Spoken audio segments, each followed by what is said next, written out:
পুরো 1.5 মাস পর আমি নাচে গেলাম। হাই, আমি পল্লবী। কেমন আছো সবাই? চলে এসেছি আর একটি নতুন মিনি ব্লগে। বাস থেকে নেমে গেছি, এবার যাচ্ছি, কিন্তু রাস্তাতে বৃষ্টি শুরু হয়ে গেছে, আমাকে হাঁটতে হবে 5 মিনিট।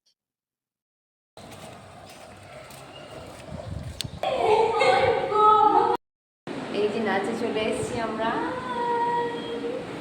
আরো আসেনি, এখনো আসবে আস্তে আস্তে।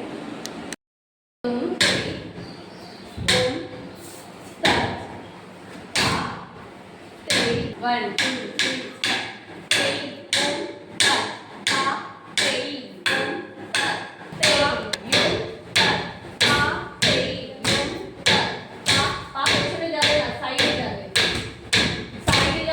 আমাদের নাচ শেষ, নাচ করে খুব অবস্থা খারাপ, অনেক দিনের পর করছি।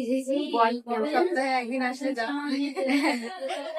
একদিন প্র্যাকটিস করেছি, অবস্থাটা হয়ে এবারে বাড়ি যাবো। টাটা।